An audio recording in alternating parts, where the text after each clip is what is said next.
असे म्हणतात म्हणजे त्या पक्षातलेच की डीपीआर कसं काही तासात मंजूर होत नाही, तालुक्यातली जनता एवढी दूध खळी आहे का?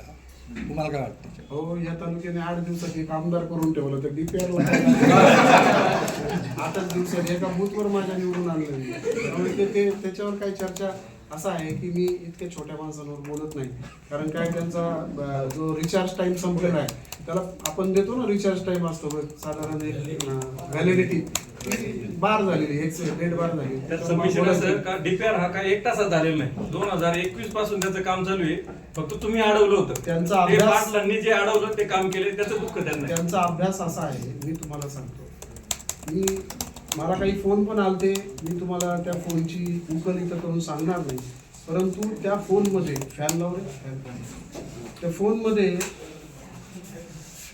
म्हणजे मला असं जाणवलं की त्यांना पारनेरचा डीपीआर होण्याचा आनंद नाहीये, त्यांना पारनेरचा डीपीआर सुजित झावरेंनी मंजूर केला याचं दुःख जास्त आहे.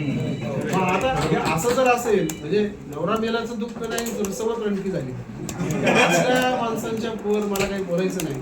तर मी येत्या नगरपालिकेला जे ते कोण कोण आहेत त्यांच्यावर चर्चा करेन. महायुतीचं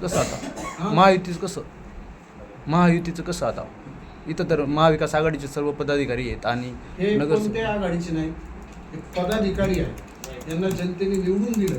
आणि दुसरी गोष्ट, महायुतीचं म्हटलं तर मी महायुतीचाच घटक आहे, पण तुम्ही पत्रकार लोक ज्यावेळेस मला असं विचारतात ज्यावेळेस या ठिकाणी या विधानसभेच्या नंतर पारनेर शहरामध्ये नामदार अजितदादा पवार साहेबांची सभा झाली, त्यावेळेस महायुतीचा धर्म समोरच्या माणसांनी का नाही पाळला? त्यावेळेस वसंतराव दादांनी या तालुक्यामध्ये राष्ट्रवादी काँग्रेस स्थापन केली, त्यांचा फोटो नाही, मला निमंत्रण नाही, मग मी महायुतीचा घटक नव्हतो का? मी आघाडीमध्ये होतो. मग तुम्ही जर धर्म पाळत नसले, मी तर काय म्हणजे मला सांगायची काही गरज आहे कसं वागायचं? ती माझी एकट्याची जबाबदारी नाहीये, आघाडीचा आपलं युतीचा धर्म पाळण्याची ही सामुदायिक जबाबदारी, आणि तुम्ही तुमची जबाबदारी पार पाडा. हा डीपीआर होऊ नये म्हणून यांचे अतिशय कसोशीने प्रयत्न शेवटच्या क्षणापर्यंत चालू होते. हे मी कधी बोललो नाही, मी काल तिथे होतो. जे अतिशय बालिशपणासारखं बोलतायत की अर्ध्या तासात डीपीआर, राज्याचे सचिव साहेब गुप्ताजी मला स्वतः बोलले, आणि ते एका समोर नाही, विधिमंडळामध्ये काल मोठं एक हाय पॉवर कमिटीची बैठक होती. त्या हाय पॉवर कमिटीच्या बैठकीत म्हटले की आप बहुत भाग्यशाली हो कि आपने आधे घंटे में ये डीपीआर मंजूर करके लिया. ही जी गोष्ट आहे ही स्वतः शिंदे साहेबांच्यामुळे शक्य झाली.